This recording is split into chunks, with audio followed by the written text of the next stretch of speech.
Okay, our next speaker is the author of Witnessing History. And we're here today to talk about socialism and freedom. And she's going to be able to compare and contrast that much better than I can because she's seen it and experienced it. Please join me in welcoming Jennifer Zeng.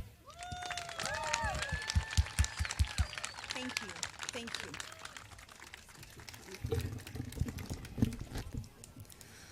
I come from and escaped communist China, which is referred to as socialism with Chinese characteristics.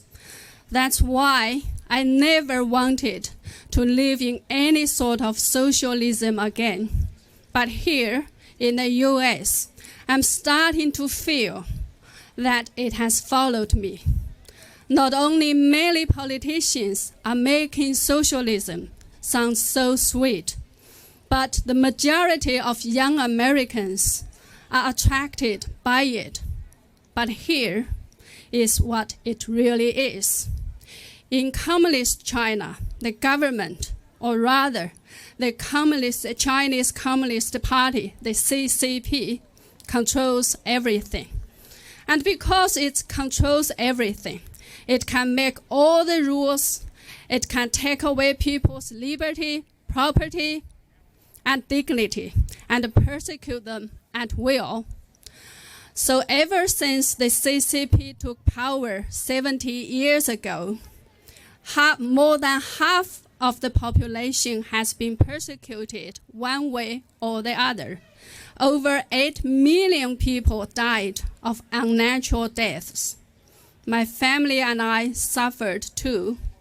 I was thrown into prison 4 times and then sent to a labor camp for simply practicing Falun Gong, which is only a mind, body, spirit practice to improve mental and physical health.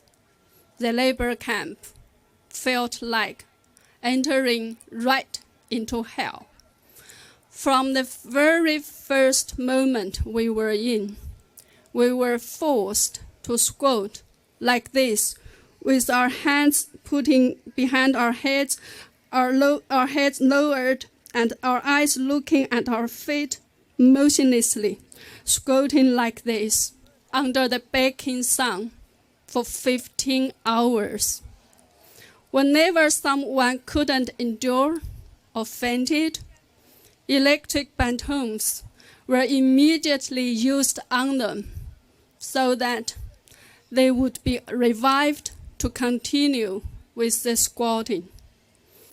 On the second day in the camp, 2 police guards dragged me from the cell into the courtyard, threw me onto the ground, applied 2 electric batons on me all over the body until I lost consciousness. Every day was a struggle between life and death. We were not only under endless torture, physical and mental, but were also forced to do endless slave hard labor. All the products we made in the camp were exported to overseas countries, including the United States. And we were also subjected to physical examinations and blood tests. The purpose? The data of our blood and tissue types were stored in the computer system. So when someone in any part of the world needed an organ, the person who was a match could be killed on demand so that his or her organs could be sold for organ transplantations. This is not a plot in a horror novel or Hollywood movie, but a real and heinous crime perpetrated against innocent people.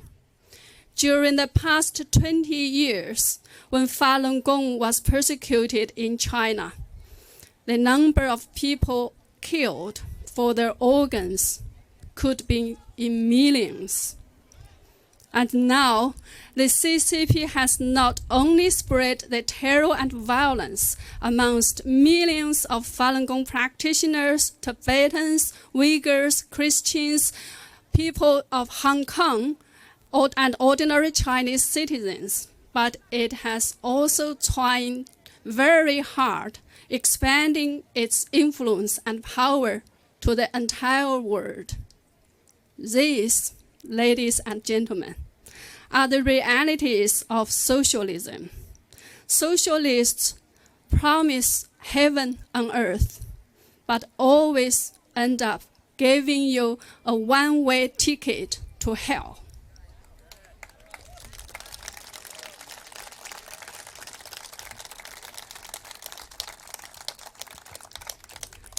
As far as I can see, there are two major battlefields right now in the world.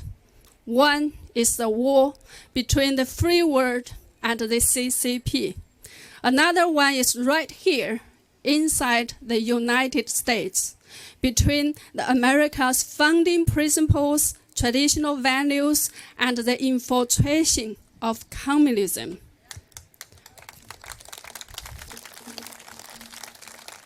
Yes, which often manifests as various appealing ideas and trends of socialists. As a victim and survivor of the so-called socialism with Chinese characteristics, I fully understand the seriousness of these battles. That's why I feel compelled to fight alongside you. We must fight very hard.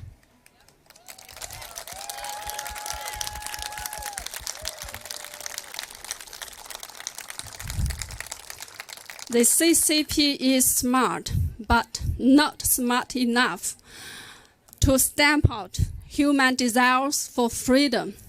So, let us learn from the Hong Kong protesters and fight day after day, week after week, month after month, until we win.